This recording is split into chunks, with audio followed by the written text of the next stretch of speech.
Bonjour mesdames et messieurs, merci de votre présence. Donc nous allons animer un temps spécifique autour de la prépa qu'on intitule Oser la prépa. Donc j'ai l'honneur en fait d'introduire cette thématique pour cette conférence. Je me présente, je suis Isabelle Toussaint, je suis directrice adjointe à la délégation régionale et académique à l'information et à l'orientation, qui est un service du rectorat et qui coordonne, met en œuvre la politique de Madame la rectrice en matière d'orientation et d'affectation dans le périmètre de la région académique Bretagne. Orientation, affectation, post troisième, post seconde, post bac et aussi post licence. Je vais présenter nos intervenantes sur cette thématique. Donc, Anne Ounan, qui est proviseure du lycée La Pérouse-Kérichen à Brest. Madame Gézéquel, Fabienne Gézéquel, qui est directrice de l'enseignement supérieur au lycée de la Croix-Rouge, et deux étudiants et étudiantes de leur établissement, Yanis au lycée de la Croix-Rouge et puis Noémie au lycée de Kérichen. Avant de leur donner la parole, je voudrais faire une petite présentation, une introduction à ce qu'est la classe prépa, enfin un panorama sur les différentes classes préparatoires. Alors, il y a trois grandes catégories. Il pourrait y en avoir aussi d'autres qui sont dans la même lignée, à savoir les classes préparatoires aux grandes écoles. C'est vraiment la thématique de notre conférence ce soir, qui se fait en lycée en 2 ans. Il y a 46 CPGE en Bretagne. Le cycle pluridisciplinaire d'études supérieures, le CPES, qui est quelque chose de relativement nouveau, qui a 2 ou 3 ans, et qui se fait en lycée également, en partenariat avec une université. Et c'est un parcours qui se fait en 3 ans. Il y a une classe CPES en Bretagne. Et puis, il y a aussi ce qu'on appelle les prépas intégrés, qui sont des prépas qui sont en école d'ingénieur, intégrés à une école d'ingénieur et qui se font en 2 ans, puisque ça constitue le premier cycle de formation en école d'ingénieur, d'où cette appellation prépa intégrée. Donc les points communs entre ces trois dispositifs, on va dire ça, c'est que ce sont des formations qui ont pour finalité la maîtrise d'un socle pluridisciplinaire culturel qui est préparatoire en fait à une poursuite d'études en école d'ingénieur, à l'école de commerce ou bien à l'université. Le recrutement est aussi quelque chose de commun, à savoir que le recrutement est sur dossier qui est sélectionné par l'établissement via Parcoursup. Et puis, les critères aussi sont pour une grande place, les critères académiques, mais aussi d'autres critères sont pris en compte, à savoir la constance dans le travail et la curiosité intellectuelle. Les points distincts, la durée, pour les CPGE c'est 2 ans, CPES c'est 3 ans, la prépa intégrée c'est 2 ans. Les poursuites sont différentes aussi, sont distinctes. La CPGE prépare à des concours aux grandes écoles de commerce et d'ingénieurs pour leur grande majorité. La CPES, qui est une formation en 3 ans, est un master, voilà, la poursuite est en master. Et puis, dans les prépas intégrés, l'admission est dans le cycle d'ingénieur de l'école dans laquelle la prépa intégrée se fait, et avec une admission sur la base du contrôle continu. Alors, l'autre point distinct aussi, c'est le cas échéant. Hein, voilà. Donc, lorsque voilà, il n'y a pas voilà, pas de réussite au concours, et il y a une admission pour les CPGE qui est tout à fait possible à l'université, ou bien un redoublement. Pour les CPES, c'est aussi la même chose, parce que ces deux formations, quand bien même ne sont-elles pas diplômantes, elles s'intègrent tout à fait dans le LMD, hein, dans le système européen le système européen de qualification, et elles valident, hein, c'est des crédits à 120 points. Et la prépa intégrée, en fait, les passerelles vers l'université ou les passerelles vers d'autres formations se fait vraiment au cas par cas, en fonction du niveau du dossier, au niveau des accords qu'il peut y avoir entre établissements, et le redoublement n'est absolument pas il n'est pas de droit non plus. Voilà, alors l'objet de notre conférence est la CPGE. Il y a 3 grandes filières avec des sous-divisions à l'intérieur de ces filières-là. La filière économique et commerciale, littéraire et scientifique. Il y a des CPGE qui sont spécifiques aussi pour les bacheliers technologiques, hein, STMG et STI2D. Et puis, des CPGE, ou une CPGE qui est spécifique pour les bacheliers professionnels. Il n'y en a pas dans l'académie, mais ça existe en France. Et cette CPGE qui accueille exclusivement des bacheliers professionnels se fait en 3 ans. Voilà pour un panorama très, très général, hein, sur les classes prépa. Donc, nos intervenants et nos intervenantes sont présentes avec nous, et on va travailler les différentes questions. Les questions suivantes. Qu'est-ce qui fait la spécificité de la CPGE dans le paysage de l'enseignement supérieur? Qu'est-ce que les CPGE peuvent plus apporter aux étudiants? Quels sont les atouts de ces formations? Nous verrons aussi à quel profil s'adressent les CPGE et comment choisir sa CPGE. Donc, Anne, je te laisse la parole pour qu'est-ce qui fait la spécificité de la CPGE dans le paysage de l'enseignement supérieur. Tu peux prendre un micro. Merci Isabelle. Alors, je dois...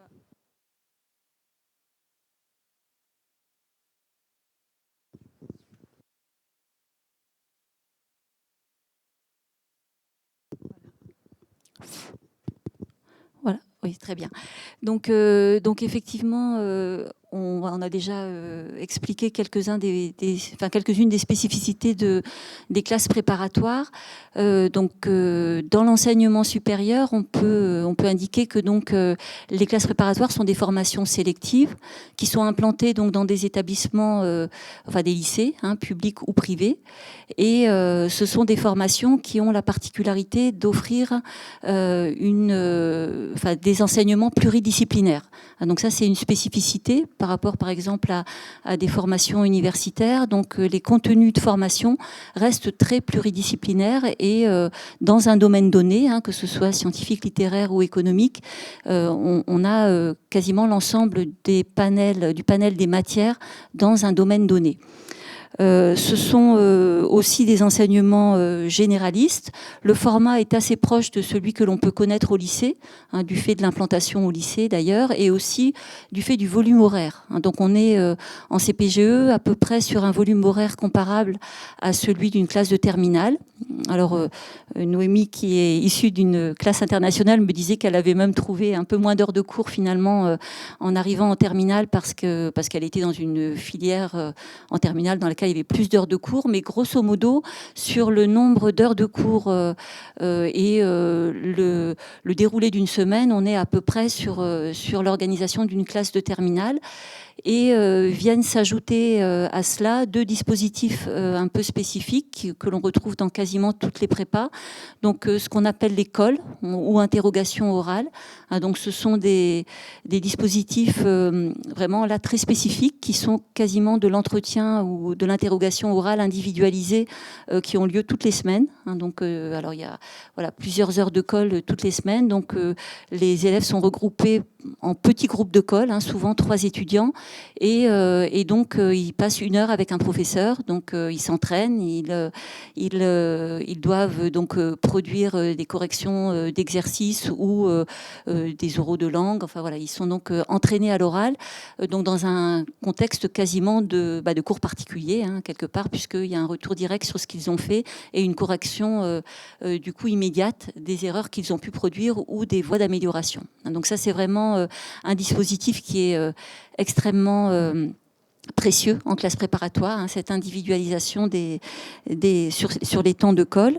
Et puis, dans la plupart aussi des lycées, enfin des classes préparatoires, on a aussi le devoir du samedi matin. Donc, généralement, il y a tous les samedis matins. Alors, ça peut varier d'une filière à l'autre, et puis ça peut aussi varier quelquefois selon l'organisation de l'établissement, mais je dirais que dans 90% des cas, il y a 4 heures de devoir le samedi matin. Et donc, finalement, le rythme de travail est quand même soutenu, exigeant, mais pas non plus, disons, ce n'est pas non plus un rythme insurmontable. Voilà, alors il y a toujours des préjugés. C'est pour ça qu'on a toujours un peu envie de s'excuser quand on parle des classes préparatoires, parce qu'il y a toujours des préjugés qui perdurent sur l'organisation des classes préparatoires. Et pour autant, il y a eu récemment des études qui ont été menées auprès d'un public large de classes préparatoires, pilotées par une association des proviseurs de lycées de la classe préparatoire. Donc ça, elle a touché quasiment 5000 étudiants de classe préparatoire, et elle met vraiment un terme à ces préjugés, puisqu'en fait les élèves se disent très satisfaits de l'enseignement supérieur. Ils considèrent à 85% des élèves interrogés qu'il y a un bon niveau de pression. Donc il y a effectivement, c'est un rythme soutenu, on demande beaucoup, ce sont des formations exigeantes, mais qui sont atteignables. On reparlera tout à l'heure des profils pour intégrer une classe préparatoire, mais voilà, qui sont largement atteignables si on suit les conseils et qu'on s'engage avec volonté dans ces formations. Je dirais aussi que ce qui fait la spécificité des classes préparatoires qu'on ne retrouve pas, peut-être, en tout cas qui est très marqué en classe préparatoire, c'est un encadrement de haut niveau. On a en classe préparatoire des équipes enseignantes qui sont de niveau très élevé. Voilà, donc des gens qui ont aussi des capacités de travail importantes et qui sont extrêmement mobilisés dans le contact individuel avec les élèves, parce que ce sont des professeurs qui souvent n'ont qu'une classe, contrairement au lycée ou au collège où les professeurs parfois doivent suivre 4, 5, 6 classes, donc connaître finalement de manière individuelle un très grand nombre d'élèves. En classe préparatoire, il y a beaucoup de professeurs, en tout cas les professeurs des matières principales n'ont qu'une classe, donc ils connaissent leurs élèves extrêmement bien, et ils sont en mesure de bien les accompagner et de connaître aussi leurs fragilités, leurs points forts, et donc et de les conduire au plus haut, et puis aussi de travailler sur la confiance, donc de les aider à prendre confiance dans leurs capacités pour pouvoir donner le meilleur. Et puis, dernier point que j'aborderai sur cette première question, c'est l'importance du collectif, parce que c'est aussi un une spécificité sur laquelle on travaille beaucoup en classe préparatoire. On considère que la réussite de chacun, elle est intimement liée à la réussite du collectif, et que amener chacun à donner le meilleur de lui-même, ça passe par une dynamique de groupe bien huilée. Et donc, alors pour ça, il y a des systèmes concrets, un peu de parrainage, de liens aussi, d'action, un peu de cohésion, de liens aussi entre les élèves de première année et de deuxième année, donc qui permet aussi d'entretenir la motivation, et puis de créer vraiment un esprit filière, où on a vraiment un fort esprit collectif. Et c'est vraiment, on l'observe, et chaque année, la succession des conseils de classe nous le redémontre. C'est vraiment quand cette dynamique collective est bien créée que les résultats sont les meilleurs. Donc c'est vraiment, on travaille aussi de manière transversale, et les équipes pédagogiques sont mobilisées pour vraiment créer cet esprit collectif. Et donc c'est aussi ce qui marque beaucoup les étudiants, parce qu'ils se font souvent des amis pour la vie. Ils traversent 2 années intenses, mais aussi où il y a beaucoup de soutien. Ils sont, en termes d'organisation,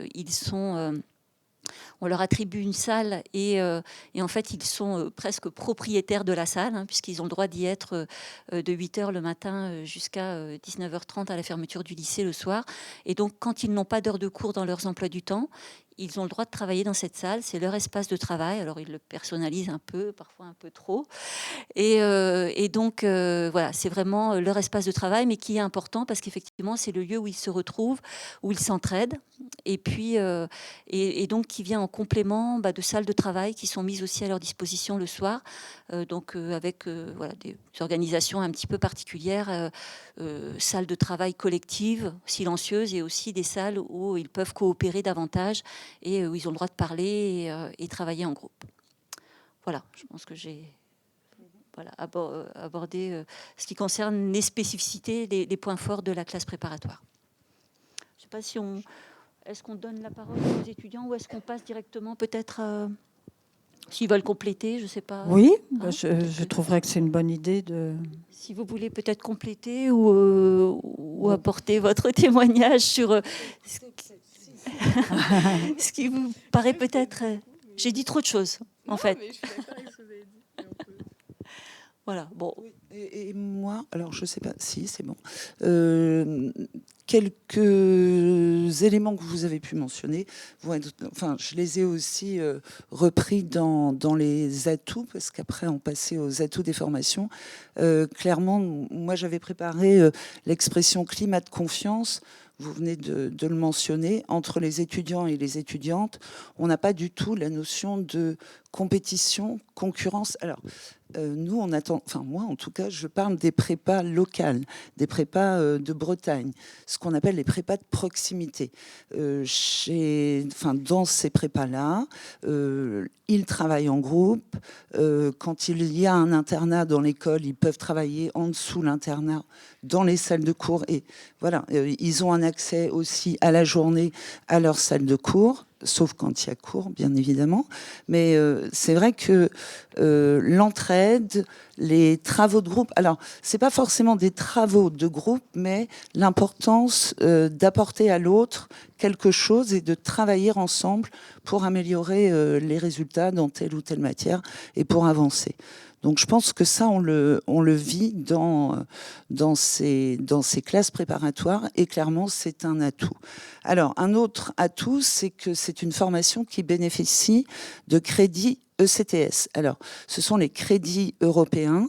C'est le conventionnement avec l'université qui nous permet de donner aux élèves, à la suite des 2 années de classe prépa, leur crédit ECTS. Ensuite, on va dire que c'est une voie qui est très sécurisée, même si de l'extérieur, c'est pas évident.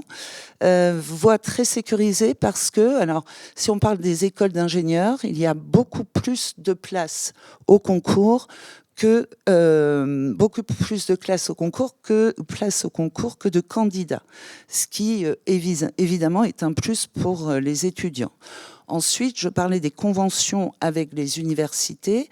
Nous signons, nous, en tant que lycée, une convention qui permet aux élèves qui voudraient, aux étudiants qui voudraient arrêter, alors ça peut arriver, après la première ou la deuxième année, de rejoindre directement un parcours universitaire. Donc c'est un plus. Un autre atout, c'est l'apprentissage d'une manière de travailler, d'une espèce de discipline au travail, d'efficacité, d'esprit de synthèse. Tout cela va faire que ce ne peut être qu'un plus dans leur cursus professionnel. En fait, ils vont apprendre à travailler et tout en apprenant à travailler, je pense qu'on apprend à se connaître aussi. On apprend ses limites.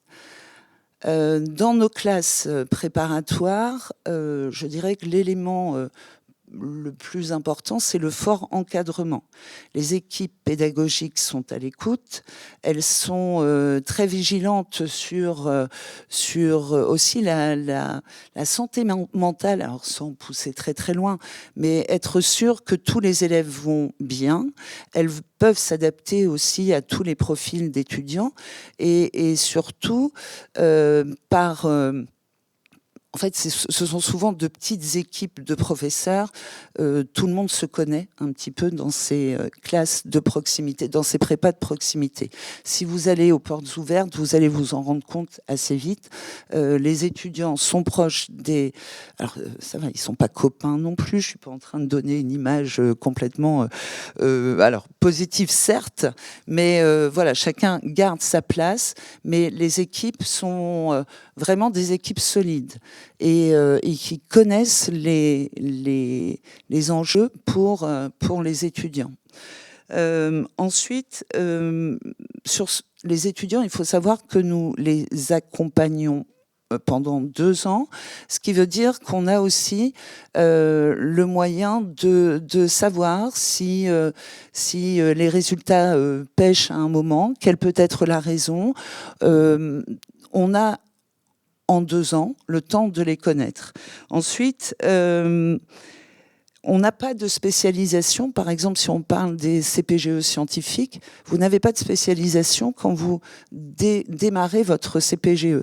Ce qui fait que ça vous permet de découvrir plusieurs domaines et de faire le choix de votre école avec une bonne connaissance de tous les domaines. Ça également, je pense que c'est un plus pour nos étudiants. Je pense que j'ai fait le tour de ce que je voulais avancer. Peut-être déjà quelques questions de votre part. Hein, N'hésitez pas. Oui, oui, oui. Oui, oui.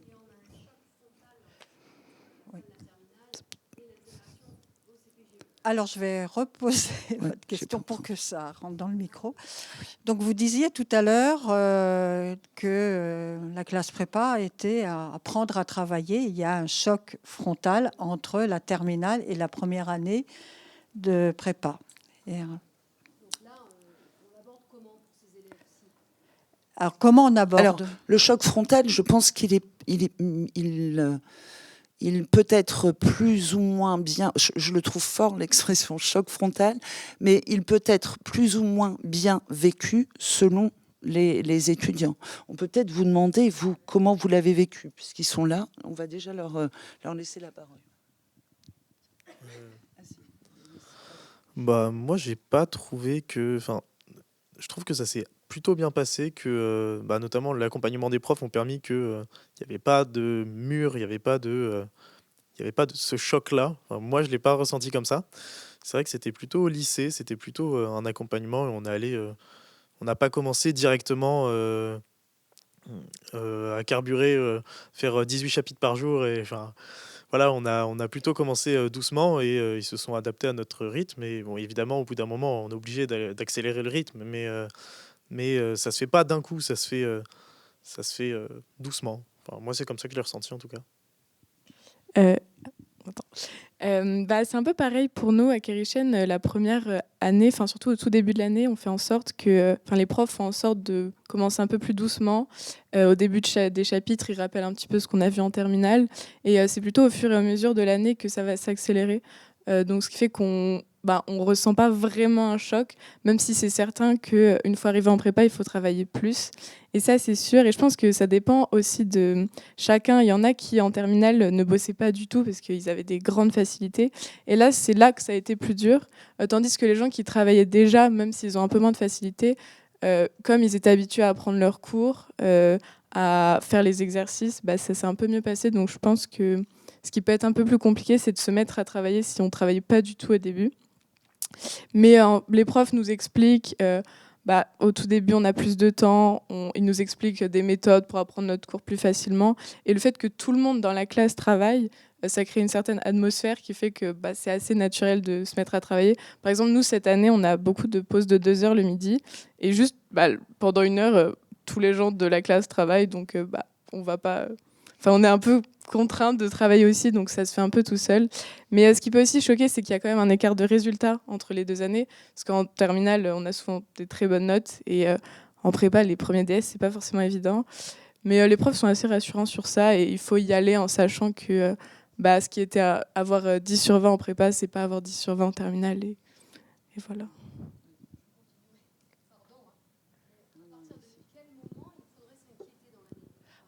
À partir de quel moment il faudrait s'inquiéter dans l'année ? Je sais pas si ça va. Ouais. En fait, il n'y a pas de règle générale et surtout, toutes les équipes sont là, mais comme en terminale en fait, c'est-à-dire ou comme au lycée, c'est-à-dire que les équipes pédagogiques suivent et en fait, il y a un dialogue, avec l'étudiant qui se fait tout au long de l'année. Et d'ailleurs, il n'y a pas de règle générale parce qu'en fait, ce qu'on observe, c'est que les étudiants évoluent de manière très différente selon leur profil, selon de là où ils partent, selon là où ils vont aller aussi, puisque en classe préparatoire, on a des élèves qui vont viser le très très haut niveau. Donc Noémie, par exemple, elle est en classe de MP étoile, donc c'est des élèves qui vont aller viser les concours de niveau les plus élevés. Et puis on a aussi des élèves qui vont viser des concours un peu plus modestes, grandes écoles bien sûr, mais un peu plus modestes. Et donc, en fait, chacun a son parcours. Et au niveau de la mise au travail, du rythme de travail et de l'efficacité dans le travail, ça peut prendre parfois 15 jours, 1 mois, 3 mois. Quelquefois, là, on vient de faire les conseils de classe de premier semestre. Quelquefois, on l'a dit hier en conseil de classe, voilà, ça y est, le déclic vient d'arriver, on sent que l'élève est efficace, qu'il produit, qu'il va vite, qu'il commence à... Donc voilà, il n'y a pas de règle générale, mais beaucoup, voilà, ça rejoint ce que disaient les étudiants, il faut être rassuré parce que les enseignants sont là. Et si à un moment donné, on pense effectivement qu'il peut y avoir... quelques inquiétudes parce qu'on sent que l'élève ne progresse pas et on va déjà essayer de mettre en œuvre des choses pour le faire progresser. Il va bénéficier d'entretiens individuels. On va mettre l'accent pendant les heures de colle sur tous les dispositifs qui peuvent être utiles pour l'aider.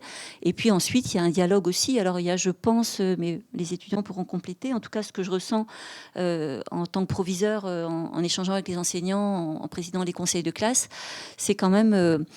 un dialogue, un discours de vérité. Voilà, on se cache pas, on affronte, on affronte les choses telles qu'elles sont, et en même temps, on n'est pas jugeant, on n'est pas cassant, on n'est pas, mais en même temps, on sait tous, on cache pas non plus, on va pas dire à un étudiant, ça y est, t'es au top, alors que on sait que c'est pas tout à fait le cas. Donc il y a un discours de vérité, mais qui je crois est très bienveillant. Et donc, c'est aussi une posture qui développe quelque part la responsabilisation. Chacun est maître de son parcours et il n'y a pas de mauvais parcours. Tous les élèves qui arrivent en classe prépa, à moins que de leur propre chef, ils décident de partir, c'est très rare qu'on n'autorise pas un élève à passer en 2e année. C'est plutôt un élève qui a déjà commencé à mûrir un projet de réorientation. Et en fait, vous parliez tout à l'heure des écoles d'ingénieurs. De toute façon, tous les élèves qui sont en prépa scientifique ressortent avec une école d'ingénieurs. En prépa ECG, donc économique, c'est pareil. Il y a plus de place aussi dans les écoles de commerce que d'étudiants dans les prépas. Donc après, tout dépend du niveau de l'école que l'on va atteindre. Alors en prépa littéraire, c'est un petit peu différent parce que là, les écoles sont des écoles de très haut niveau. On tente l'ENS qui est une école extrêmement sélective et Après, il y a quelques autres écoles, l'école du Louvre, enfin voilà, il y a d'autres écoles qui peuvent aussi être enfin, des concours qui sont passés par les étudiants de classe prépa, mais c'est vrai qu'on n'est pas tout à fait sur la même organisation en prépa littéraire, parce que quand même une majorité des élèves de prépa littéraire poursuivent à l'université. Hein, donc il y a évidemment quelques concours, enfin tous les étudiants de classe prépa passent l'ENS, mais ce sont des concours qui sont extrêmement sélectifs. Voilà. Je ne sais pas si on a répondu. Voilà, donc chacun son rythme et voilà, chacun prend le temps et chacun atteint finalement le niveau. L'objectif, c'est pas d'atteindre un niveau quelconque, c'est que chacun atteigne le meilleur niveau qu'il peut produire. Hein, c'est ça l'objectif.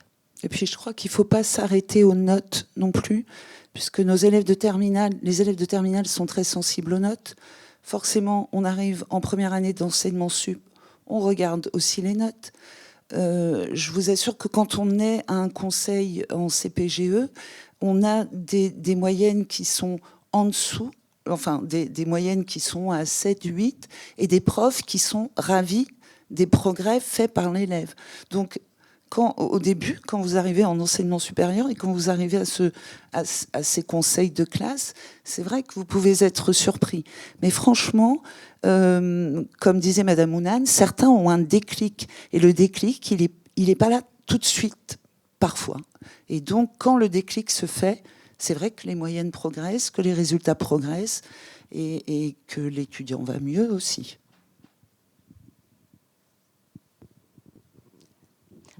Après, peut-être pour compléter, et ça rejoint aussi un petit peu la spécificité de la CPGE. Donc, on l'a dit, ce sont des formations qui sont implantées dans les établissements publics, privés, en tout cas des établissements scolaires, donc avec un encadrement identique. Et puis, il y a aussi... Tout à l'heure, Madame Gézéquel parlait du bien-être ou de la santé mentale. Il y a aussi des infirmières, il y a des médecins scolaires, il y a des CPE. Enfin, donc les élèves bénéficient de tous ces services dont ils ont bénéficié et ces accompagnements dont ils ont bénéficié dans les lycées. Hein. Et en fait, c'est aussi cet accompagnement qui permet d'être attentif, voilà, au quotidien et avec des regards croisés un peu pluridisciplinaires. Et puis c'est aussi, mais je pense que ça fait partie des données aussi de l'orientation, et là, quelles que soient les formations, pas spécifiquement les classes préparatoires, ce qu'on observe aussi pour les élèves qui sont en première année d'enseignement supérieur, et je pense qu'Isabelle pourra me donner peut-être les statistiques précises. Moi, j'ai une vague, enfin une idée sans doute approximative. Il y a énormément d'élèves qui se réorientent en fait en fin de première année.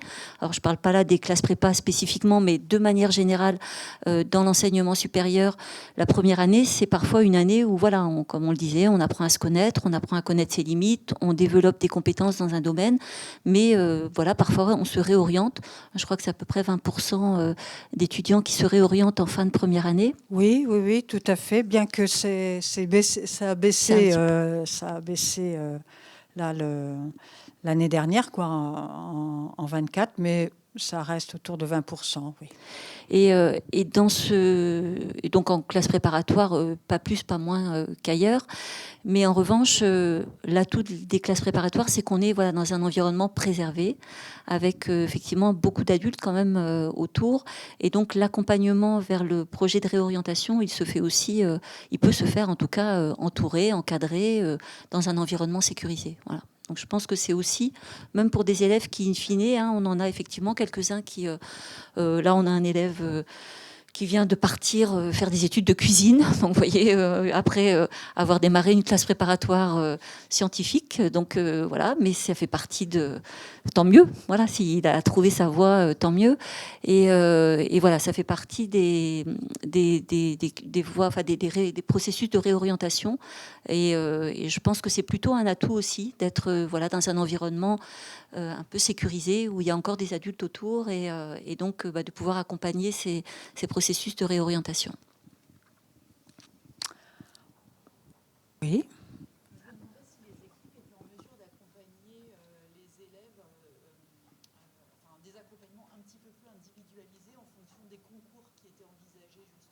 Est-ce qu'il y a un accompagnement plus spécifique en fonction des concours préparés par les étudiants? Alors, il y a, selon, alors en tout cas sur la filière scientifique, il y a effectivement on personnalise un petit peu le parcours même enfin on entraîne les élèves sur les concours pour lesquels je dirais, vers lesquels ils se destinent. Hein, donc, alors, nous, on a la chance, mais dans les établissements ou dans les filières dans lesquelles ça n'existe pas, ça se fait aussi de manière individualisée. Je disais tout à l'heure que dans les classes étoilées, on va plutôt s'orienter vers la préparation des des concours de niveau A ou B, et donc effectivement, on va entraîner les élèves sur ces épreuves-là. Hein, puisqu'effectivement, les épreuves prennent des formes différentes. D'ailleurs, il y a des assez grandes disparités sur les concours scientifiques en fonction des banques de concours. Les épreuves ont parfois des formats assez différents. Donc, on va entraîner les étudiants sur des concours qui correspondent à leurs objectifs. Voilà. Donc, ça, c'est une manière de personnaliser. Alors, après, je sais... Il y a aussi des heures de colle qui peuvent être plus personnalisées. Madame Ounan parlait des heures de colle KHO2LES, qui peuvent être personnalisées au moment de la préparation des concours, de façon à ce que les jeunes passent, alors comme ils sont souvent à 3 en colle, et les professeurs de SI, de maths, de physique essaient de cibler par rapport au concours que les jeunes souhaitent. Donc ça peut être aussi un moyen de cibler un peu et de faire un peu d'accompagnement personnalisé. Par exemple, nous, nos groupes de colle, cette année, ça a été fait comme des groupes de niveau un petit peu. Donc on est 3 par 3 et c'est des groupes de 3 où on vise le même type d'école. Donc c'est pas mal puisqu'on a des exercices qui correspondent à notre... à ce qu'on pourrait avoir au concours, donc ça c'est plutôt pas mal. Et pareil, tous les samedis matins, donc on a un DS et on a 3 sujets différents, donc CCINP, Centrale Mine ou XENS, donc c'est 3 niveaux différents, ce qui fait qu'on peut s'entraîner sur ce qu'on veut, quoi, concrètement. Voilà. Yanis, non?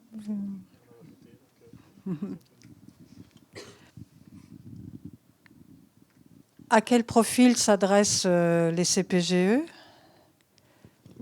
Alors je continue. Voilà, donc on est sur aujourd'hui des profils. Alors, comme disait Madame Jézéquel, voilà, on parle nous ici pour les prépas plutôt dites prépa de proximité, hein, en tout cas sur Brest. On est sur des niveaux, alors déjà des niveaux de recrutement assez hétérogènes. Hein, on ne recrute pas uniquement les 3 premiers d'une classe. Hein, on recrute sur des niveaux assez hétérogènes. Alors plus ou moins, alors ça, c'est de toute façon, toutes ces données-là sont sur Parcoursup, hein, avec quand même des niveaux de sélectivité qui sont variables d'une formation à l'autre.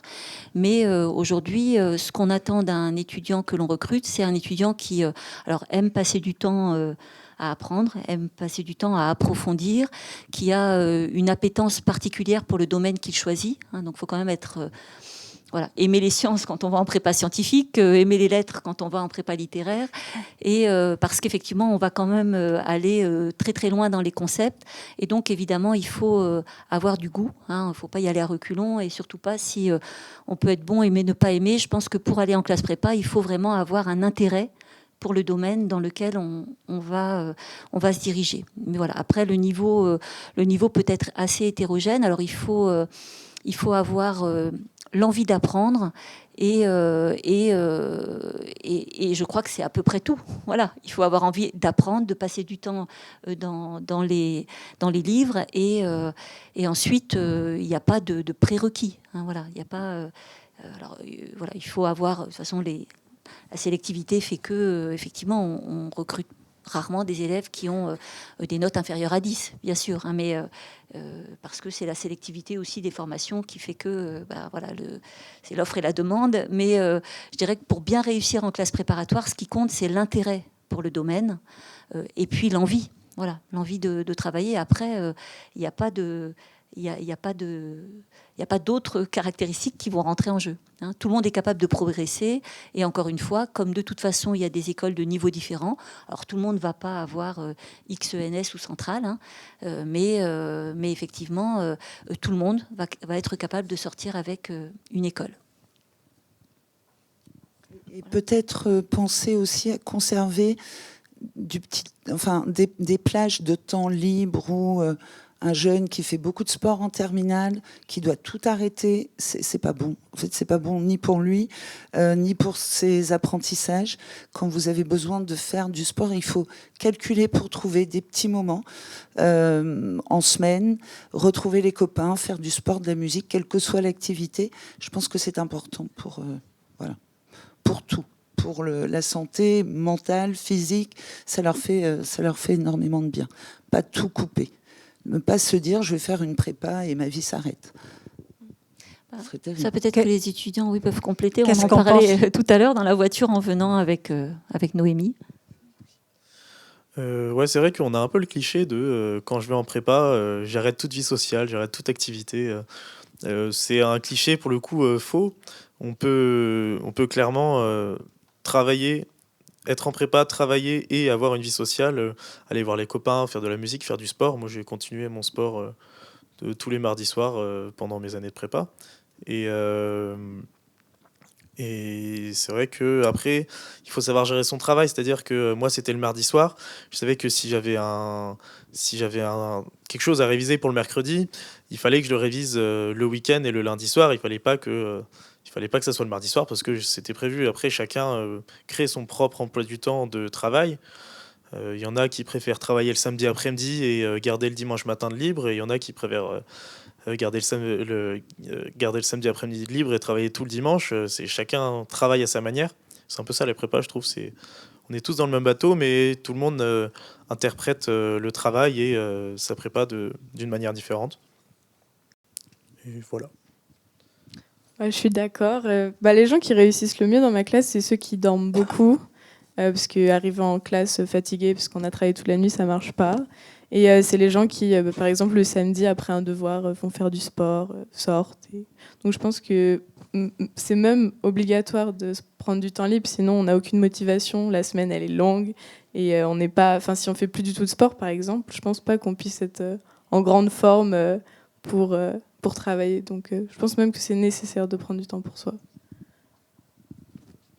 Mais je pense que en fait, je pensais déjà à quelque chose que vous allez probablement aborder juste après, parce qu'on en parlait avec Noémie en venant dans la voiture sur l'équilibre personnel et le choix aussi du mode de vie quand on est en classe préparatoire, la formation, quelle classe préparatoire choisir. Mais du coup, ça fait la transition. Voilà. J'y vais. On est parti. Pour le dernier point, comment choisir sa CPGE? Alors, on ne l'a pas évoqué, mais l'inscription se fait en CPGE via Parcoursup. Les commissions d'examen des vœux, c'est-à-dire les équipes pédagogiques, vont étudier toutes les demandes qui sont faites. Les notes, je crois que Madame Mounan l'a déjà dit, mais les notes sont importantes, bien évidemment, mais aussi l'avis du conseil de classe et les appréciations des bulletins. Tout est lu et les enseignants prennent le temps d'étudier toutes les demandes. Choisir sa filière. Alors, on va choisir sa filière en fonction du parcours, évidemment, que l'on a en terminale. On va aussi choisir sa filière en fonction de ce qui nous motive, du profil qu'on veut développer et puis de ses centres d'intérêt, bien évidemment. En sachant que dans certaines filières, vous allez choisir une classe préparatoire, mais qui ne sera pas déterminante, puisque une même école peut recruter sur plusieurs filières. Alors normalement, là, je reprenais l'ensemble des prépas. Alors je vais le faire, mais rapidement. Donc on a les filières littéraires, AL et BL. On a les filières économiques, ECG, donc économique et commerciale voie générale. Économique et commerciale voie technologique, ECT, avec donc mais je crois que vous en avez parlé tout à l'heure pour les STMG. Ensuite, on a les filières scientifiques. Alors, comment choisir sa filière scientifique? Donc là, on a deux CPGE scientifiques, deux étudiants de CPGE scientifiques avec nous. On a la MPSI, on a la PCSI, on a la PTSI, et puis la MP2I, pardon. Ce qu'il faut savoir, c'est que dans ces classes-là, vous allez faire beaucoup de maths, de physique et de sciences de l'ingénieur. Maintenant, la différence sera... Alors, le parcours sera globalement le même. Ce qui va varier, ce sont les horaires dans chacune des matières. Donc, quand vous allez aller sur les stands, par exemple, Azimut, n'hésitez pas à comparer les horaires entre les différentes filières. Ça peut vous aider pour faire votre choix. Ensuite, on a les prépas ATS. Vous en avez parlé aussi. Donc, les prépas ATS s'adressent aux étudiants originaires de BTS. On a les prépas TSI qui, elles, s'adressent aux jeunes qui viennent de terminale STI 2D. Ensuite, on a, alors on doit évoquer aussi la prépa BCPST qui est dans le domaine agro-véto. On a des prépas art et design également. Et puis les CPI dont on parlait tout à l'heure. Alors la particularité des CPI, des classes préparatoires intégrées, c'est que vous allez rentrer dans une école, vous allez faire votre classe préparatoire en 2 ans, mais vous allez poursuivre dans la même école pour valider votre titre d'ingénieur. Ce qui fait que dans une classe préparatoire intégrée, vous allez passer en fait 5 ans. Voilà, c'est la différence avec les autres classes préparatoires. Alors, une fois qu'on a choisi sa filière, il faut choisir son école. Et une école, vous devez vraiment choisir l'école dans laquelle vous allez bien vous sentir. Pour donner le meilleur de vous-même, clairement, il faut que vous soyez bien dans l'école. Alors, évidemment, on parlait tout à l'heure des appétences pour les matières. On ne va pas choisir une formation parce que, voilà, il faut aimer les matières. Et du coup, on sera bien aussi dans l'école. Deuxième chose, il y a la localisation. Certains élèves sont beaucoup plus rassurés s'ils sont près de la maison. Ça n'empêche pas certains d'être à l'internat, même s'ils sont près de la maison. Mais pour certains élèves, ce sera plus rassurant de choisir une prépa de proximité.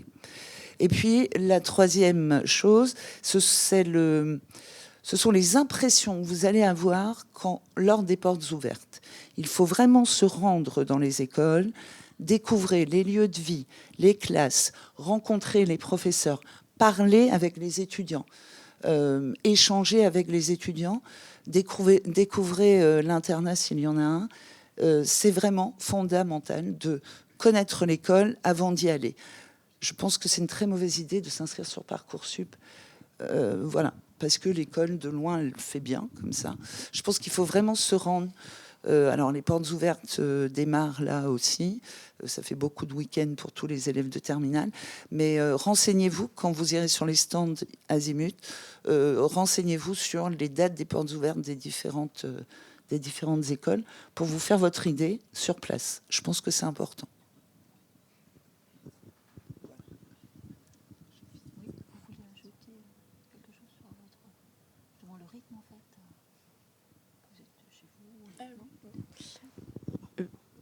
Non, voilà, je prends Noémie un peu en défaut parce que dans la voiture, elle me disait que voilà, elle était effectivement. Mais je vous laisse.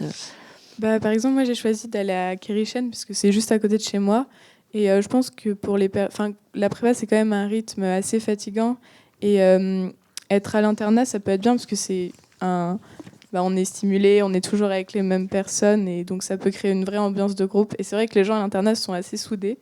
Mais je trouve que c'est pas mal aussi d'être à côté de chez soi parce que c'est rassurant de se dire qu'on va rentrer, qu'on peut faire une vraie pause en rentrant des cours avant de faire nos devoirs et être chez nous. Donc je pense que ça peut être un bon plan d'aller dans une prépa près de chez soi. Enfin, en tout cas, moi, c'est le choix que j'ai fait. Je suis un peu du même avis. Après, moi, la différence, c'est que je suis pas en internat, donc je vis toujours chez ma maman. Et c'est plus rassurant parce que c'est un endroit où... c'est un cocon. Je trouve que c'est bien aussi de séparer le côté travail et le côté maison, même si on travaille quand même à la maison. Mais je trouve que c'est un truc que moi j'ai préféré. C'est pour ça que j'ai pas choisi d'aller à l'internat. Mais après, je comprends que l'internat aussi, ça permet justement de rester dans ce côté travail. Et peut-être le fait d'y être tout le temps, ça permet d'atténuer cette tension qu'on a avec le travail. Et c'est vrai que vivre avec ses collègues de classe, ça peut aussi apporter quelque chose. On devient très lié. Même moi qui ne suis pas interne, je deviens très lié avec mes collègues de classe. On les voit 10 heures par jour, on voit plus que notre famille. Donc, c'est vrai que, ouais. Voilà, en tous les cas, je pense que voilà, ça résume bien, vos témoignages résument bien le fait que voilà, c'est vous, votre ressenti. Et effectivement, l'idée, c'est d'essayer de se faire la meilleure image possible en allant voir, en allant visiter l'internat, en allant visiter les établissements, en rencontrant les équipes, en rencontrant les étudiants qui sont aussi présents les jours des portes ouvertes. Et je pense que c'est vraiment comme ça qu'on peut aussi bien se projeter et faire le bon choix de la classe préparatoire qui sera la classe préparatoire dans laquelle on sera le plus épanoui et le plus à sa place. Donc l'idéal de la classe préparatoire, c'est d'avoir à la fois quelques élèves un peu meilleurs que soi, d'autres élèves peut-être un peu moins bons, et puis d'être à la fois stimulé par ceux qui sont un peu au-dessus, et puis de ne pas se sentir trop à la traîne. Voilà. Donc, alors évidemment, je pense que je ne vais pas vous aider à faire vos choix, mais je pense que c'est quand même ça la règle, c'est-à-dire aller voir pour aussi prendre un peu la sensation, voilà, et puis même discuter avec les étudiants, ça permet de se projeter. Voilà, est-ce que je serai à sa place dans 1 an ou dans 2 ans ? Et il y avait quand même un chiffre que je voulais donner parce que je reviens à mon enquête qui a été donc posée auprès d'étudiants de classe préparatoire. Donc c'était des étudiants qui étaient en 2e année. Et quand on leur a demandé comment est-ce que vous referiez, donc c'était au mois de mars, donc quasiment au moment des concours, est-ce que vous le referiez si vous deviez repartir en classe préparatoire, 88% d'entre eux disent qu'ils le referaient. Voilà, donc quasiment au terme de leur parcours en classe préparatoire, ils sont quand même très nombreux à dire oui, moi j'y retournerai parce que ça m'a apporté ce que j'étais venue chercher. Oui. Et pour rester dans les chiffres, combien de demandes sur Parcoursup pour vos établissements, pour combien de places en classe prépa ? Donc, combien de demandes sur Parcoursup pour combien de places dans vos prépas ? C'est ça ? C'est très, très variable. En fait, ça dépend des formations. Alors, je pense à Madame Mounane parce que à Kérichen, vous avez beaucoup de classes préparatoires. Nous, je dirais qu'on n'est pas limité. Voilà. Et que les jeunes qui veulent venir chez nous, globalement, peuvent venir chez nous. Ils vont être pris. Voilà.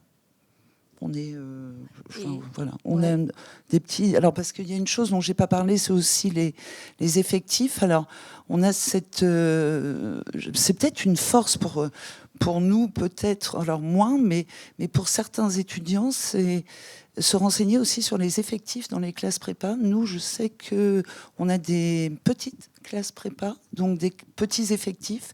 Ça peut être aussi rassurant pour certains, et puis d'autres. Voilà. Pour d'autres, ce sera plus stimulant d'être dans une grande classe avec peut-être un peu plus de compétition entre eux. Voilà. Mais à part si gros problème de notes et globalement, je dirais que toutes les candidatures sont déjà étudiées et qu'un étudiant un élève de terminale qui a un bon dossier aura une proposition, c'est certain. Alors, effectivement, pour ce qui concerne Kérichen et puis aussi d'autres lycées avec beaucoup de classes préparatoires, comme les lycées parisiens, les lycées rennais, etc. En fait, on a des taux de sélection qui sont très variables d'une filière à l'autre. On a des filières clairement beaucoup plus sélectives que d'autres. Alors, je ne vous donnerai pas les chiffres, mais vous les trouverez sur Parcoursup.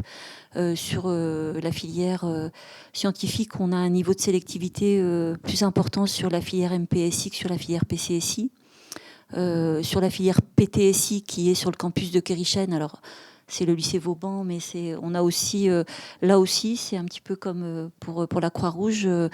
Si l'élève a le dossier attendu et qu'on juge que son dossier est recevable et bon, et a priori, là, la plupart du temps, une place. Sur les prépas ECG et littéraire, on est sur des niveaux intermédiaires. Alors, tous les candidats ne sont pas admis, mais on a quand même des taux de sélection qui sont tout à fait abordables et qui permettent à un élève qui a un niveau moyen de terminale d'être admis en classe préparatoire littéraire et ECG, à condition bien sûr qu'on sente de la motivation et de l'envie dans son dossier. Voilà, mais alors, question chiffres, hein, vous trouverez toutes les données dans Parcoursup, sur la fiche formation, où vous avez par formation de la session précédente, le nombre de la capacité d'accueil, le nombre de candidatures, le nombre de candidatures qui ont été classées, le nombre de candidats parmi les classés qui ont reçu une proposition d'admission et le nombre de présents.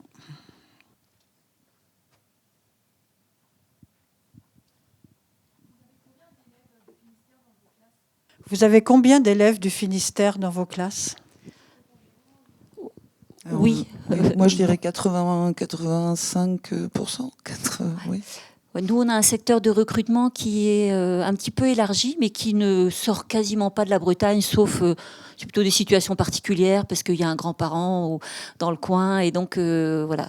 Mais autrement, oui, c'est très majoritairement finistérien, et puis ça déborde un petit peu sur Côte d'Armor et Morbihan. Voilà.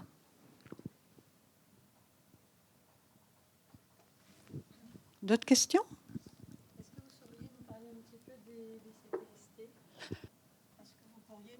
Est-ce que vous pourriez nous parler des BCPST?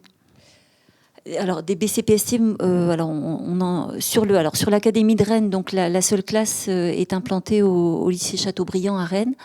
En fait, juste vous donner peut-être le domaine, je ne pourrais pas aller beaucoup plus loin. Donc effectivement, on est sur le domaine plutôt en lien avec les sciences de la vie et de la terre.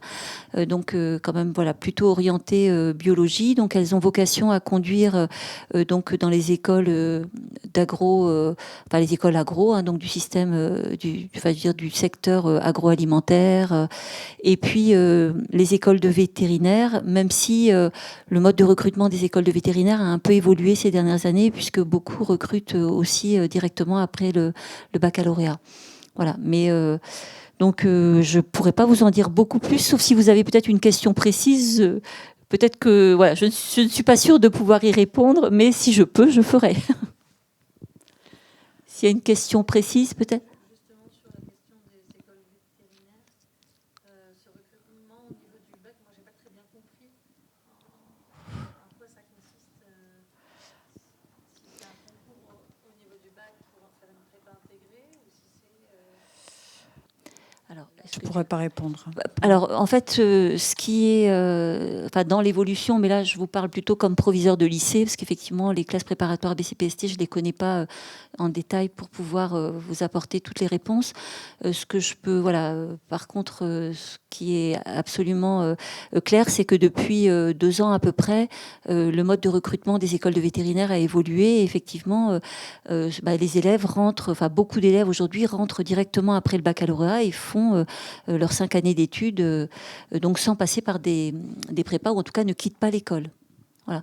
Donc, alors après, je pense qu'il faudrait vraiment, pour que vous soyez bien renseignés, contacter directement les écoles de vétérinaires si c'est celui-là le projet. Mais c'est effectivement, alors que jusqu'à il y a 3-4 ans, on recrutait essentiellement sur BCPST.